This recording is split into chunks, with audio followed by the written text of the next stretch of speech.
Mysterious dog invades mass and refuses to leave. When the priest follows him, he discovers something horrifying and terrible. Have you ever seen a dog walk into a place where no one expected it? Well, that's exactly what happened that morning. The church was packed, people were singing and praying, when suddenly a brown and black dog appeared. He walked in slowly, looking at everyone as if searching for someone, and sat right at the front, near the altar. People were surprised, some even laughed, but no one really tried to chase him out. It was as if that dog knew he belonged there. Whenever someone tried to take him outside, he would shake his head and return. It seemed like he was saying, "This is my place now." The children loved it, whispering to their parents, "Look, he wants to pray with us." And do you know what was most beautiful? Everyone accepted his presence, as if he was already part of the church family. This mysterious dog, who showed up unannounced, brought something different to that day. The following Sunday, when people arrived for Mass, guess who was already there, sitting near the altar? That's right, the dog. He seemed to be waiting for everyone to arrive, with that calm and curious look.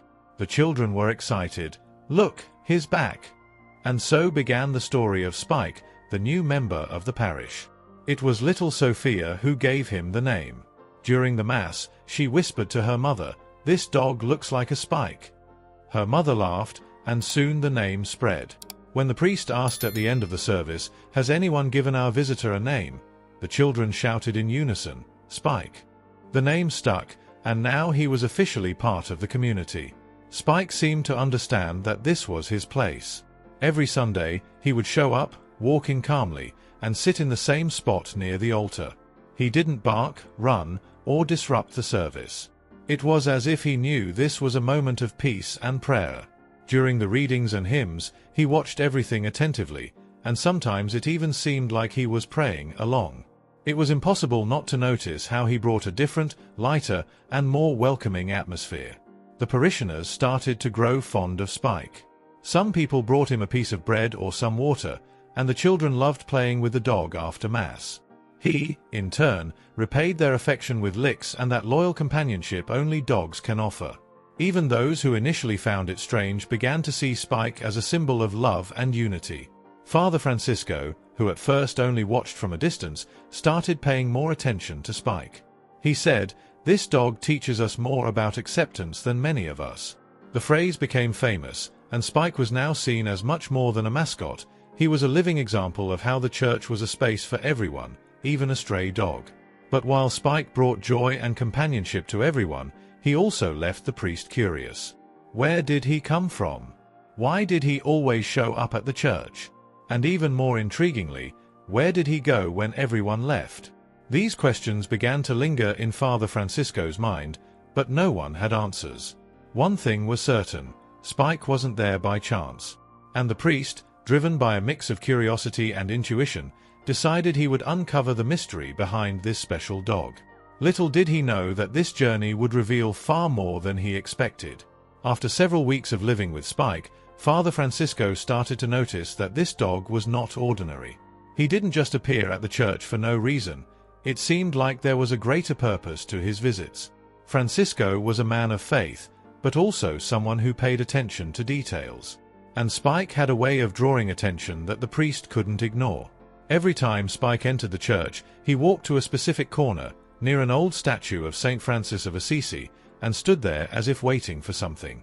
Then, he would calmly settle down to watch the Mass. But every time the congregation left, Spike would vanish without a trace. This sparked immense curiosity in Francisco. Where did this dog come from?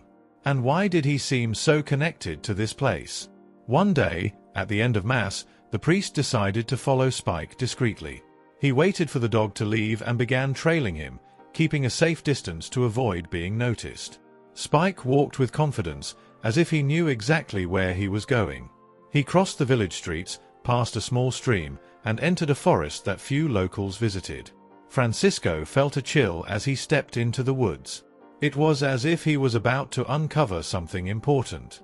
Spike, ever watchful, would stop from time to time, look back, and then continue walking.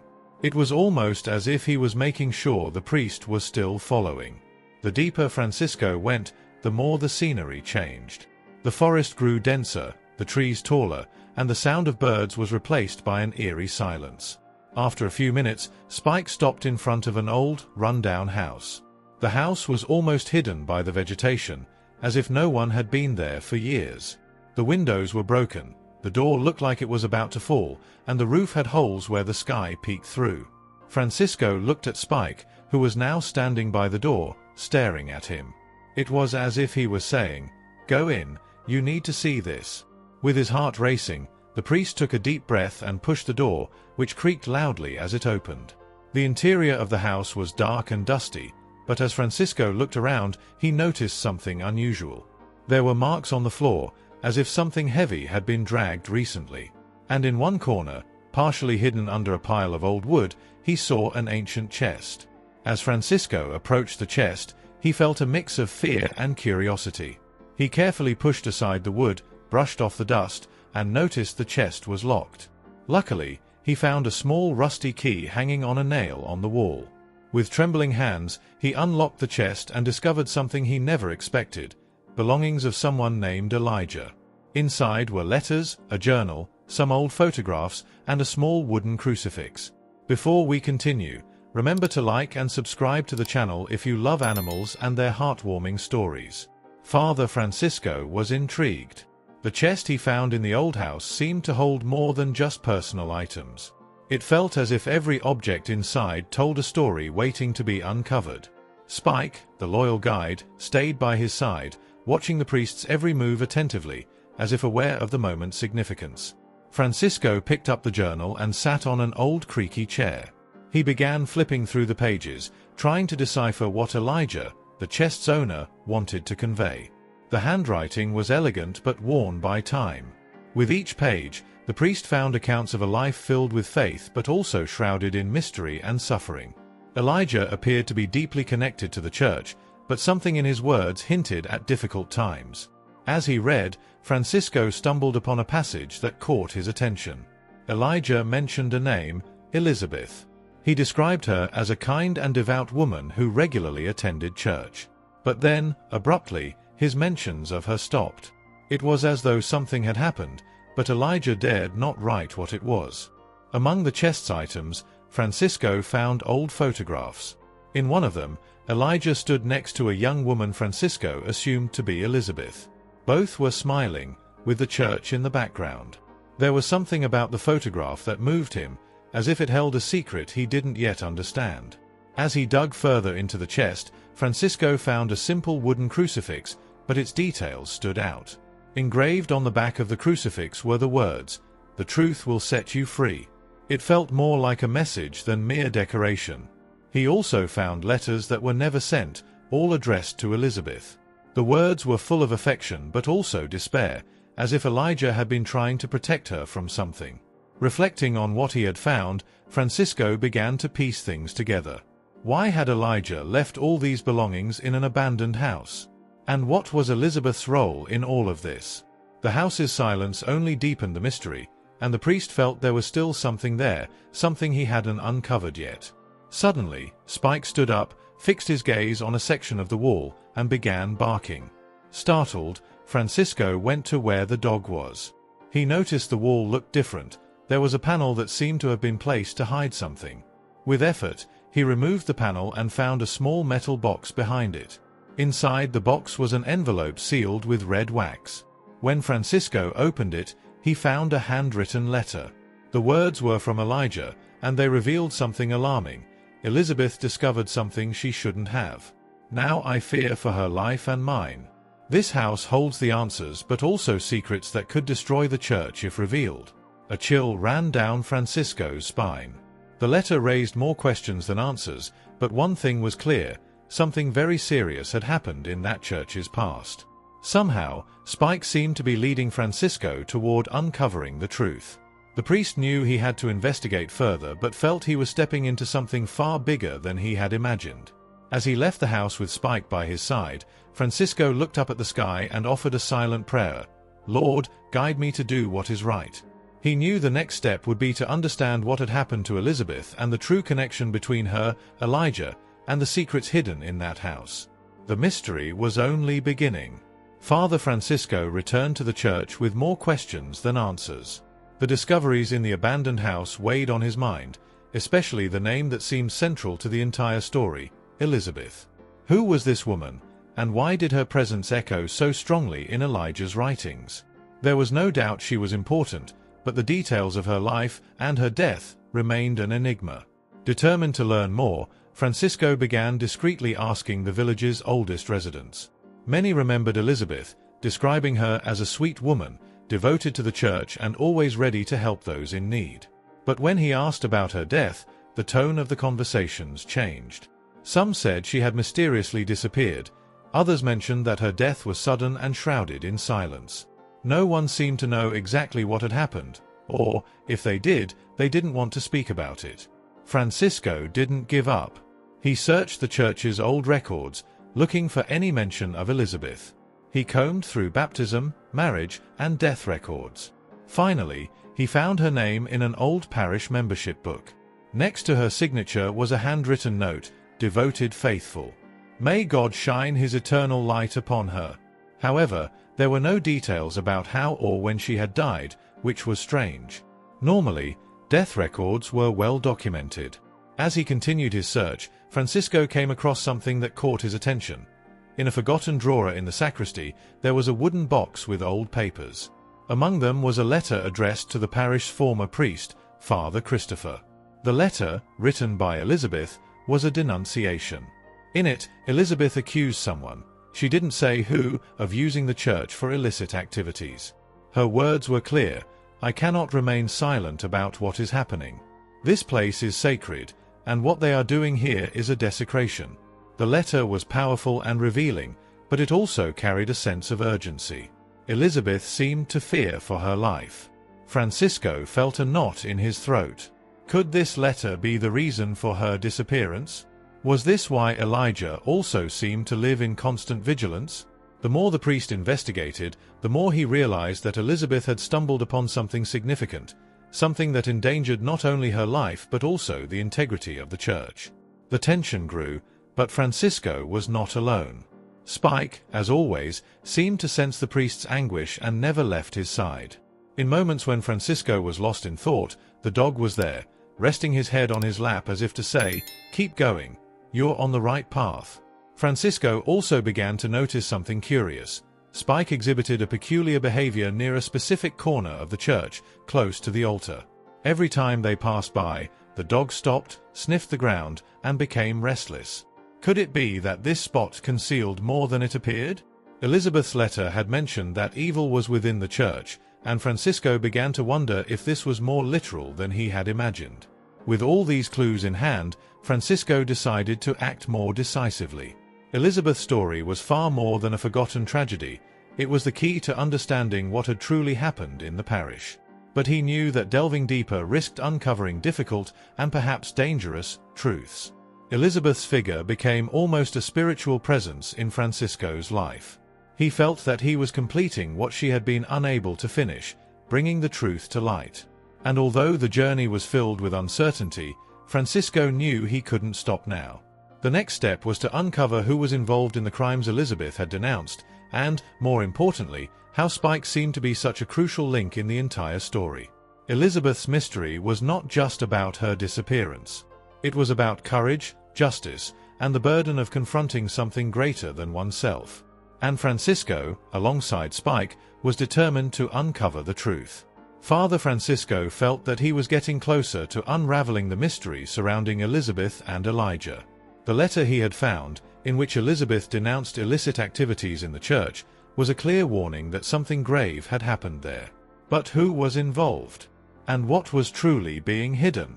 The answers seemed closer than ever, but Francisco knew he had to tread carefully. He was dealing with something far bigger than he imagined. The clues began to connect in unsettling ways. During his investigation, Francisco came across accounts of the former parish priest, Christopher. Many villagers remembered him as a serious and reserved man, but others mentioned strange behaviors and an unusual distance from the community. When Francisco directly asked about Christopher, people avoided the topic or changed the subject. There was something dark in his past, but no one seemed willing to speak of it. Francisco then decided to search the church's old financial records.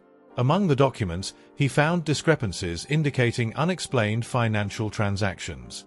Large sums of money flowed in and out of the parish account, but there were no records of donations or projects to justify these amounts. Francisco's suspicions only deepened. As he tried to piece together the puzzle, an unexpected figure emerged: Anna, a longtime church worker. She was a discreet woman, but her gaze seemed to carry an old burden. One day, while helping Francisco organize the files, she asked, "Father, do you believe everyone deserves forgiveness, even those who've made grave mistakes?" The question caught Francisco off guard. He responded calmly, "Yes, Anna, but forgiveness doesn't erase the need for justice." "Why do you ask?" Anna hesitated but then sighed deeply, as if carrying a secret for far too long.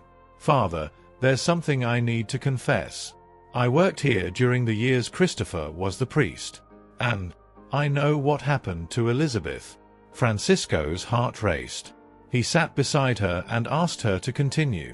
Anna began to recount a story filled with fear, guilt, and regret. Elizabeth discovered that Christopher was using the church to hide criminal activities. He made deals with outsiders, using the sacred space to store stolen goods and money. When she tried to confront him, he allied with Francisco, the village's policeman.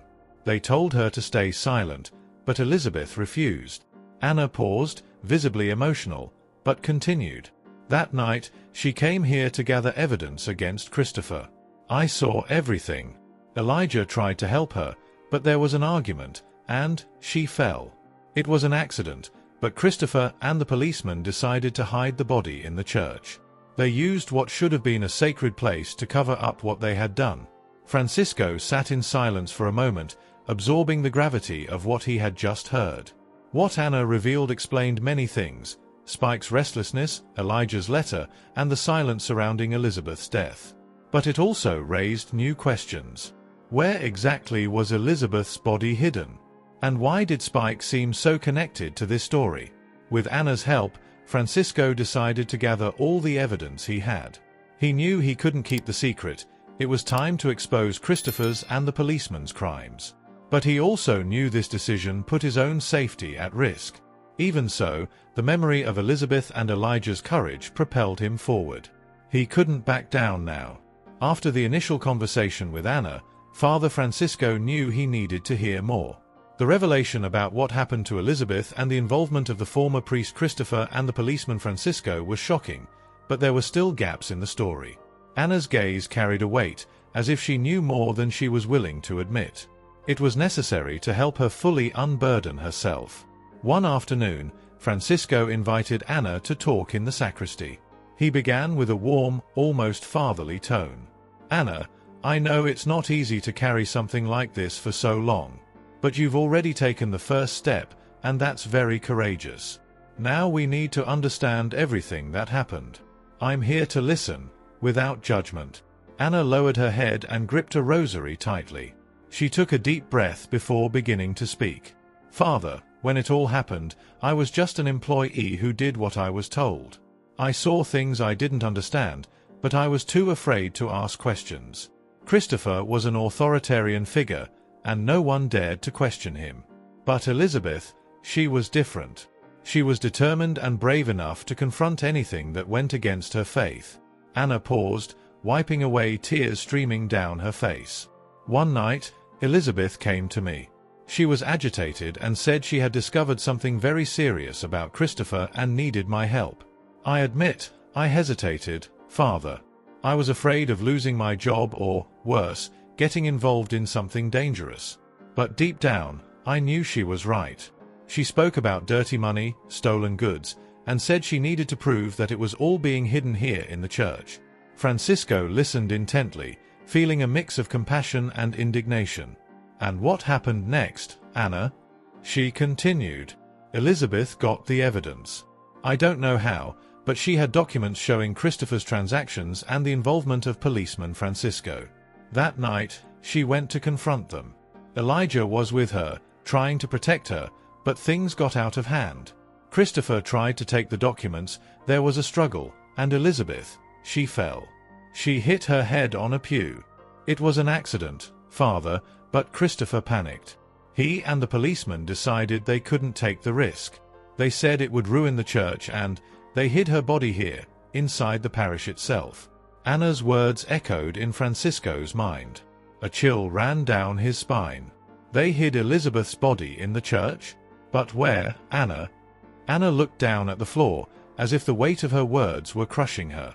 "Near the corner by the altar, Father. The spot where Spike always stops and gets restless. It's there." Francisco was speechless. Spike seemed to have known from the beginning where the secret lay. Perhaps that was why he had come to the church, as if trying to show everyone something. The priest placed a hand on Anna's shoulder and said, "You did the right thing by telling me, Anna. Now we must seek justice. No matter how much time has passed, the truth needs to come to light." That night, Francisco couldn't sleep. He spent hours praying, asking for strength to face what was to come. The next day, he contacted the authorities and handed over everything he knew: the documents, Anna's confession, and even the suspicious financial records he had found. He knew he was stepping into something dangerous, but Elizabeth's memory demanded courage. While waiting for the police to arrive, Francisco looked at Spike, resting by the altar. He petted the dog and said, "You knew all along, didn't you, my friend? Thank you for guiding me." The decision to expose the truth was not easy for Father Francisco. He knew that bringing the crimes of the past to light could shake the community, but it was a risk he had to take. The revelations about Christopher, policeman Francisco, and Elizabeth's tragic fate were too dark to remain hidden. Justice was the only way to honor Elizabeth's courage and Elijah's loyalty, who had tried to prevent evil from hiding within the church. After speaking with Anna, Francisco gathered all the evidence: the documents found in the abandoned house, Anna's confession, and the suspicious financial records. He called the authorities and explained the situation, handing over everything he had uncovered. The investigation was swift, and it didn't take long for Christopher and policeman Francisco's names to be publicly implicated. Both were located and arrested, confessing to parts of the crimes during interrogations. The community was divided when the news spread. Many were shocked to learn that the church, a place of faith and refuge, had been used for illicit activities. Others felt relieved that the truth had finally come to light. Despite the whirlwind of emotions, everyone agreed on one thing: what Elizabeth and Elijah had faced could not be forgotten. Feeling the need to transform the pain into something meaningful, Francisco organized a special ceremony in the church. The goal was to honor the memory of Elizabeth and Elijah while bringing comfort to the community. The Mass was prepared with care, and Spike, as always, was there, sitting by the altar as if he understood the importance of the moment.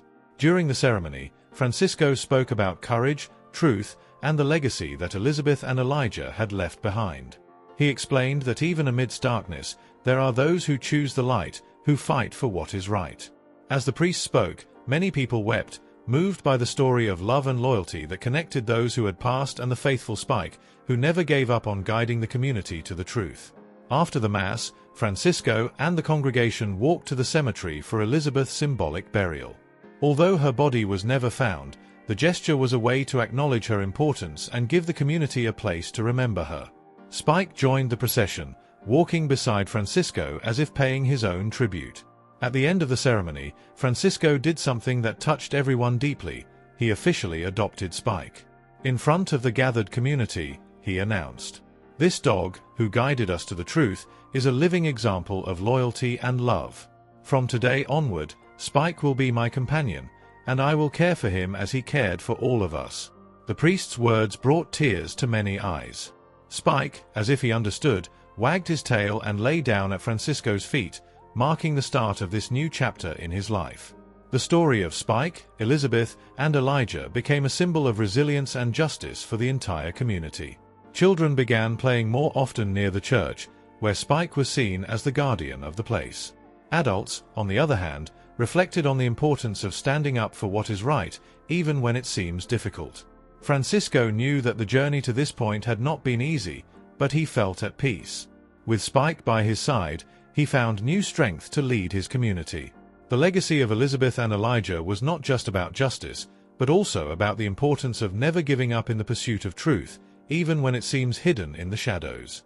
And Spike, the dog who appeared out of nowhere, became living proof that love and loyalty can change everything. Thank you for watching the video until the end. Remember to like, subscribe to the channel, and leave a comment with your thoughts about this story.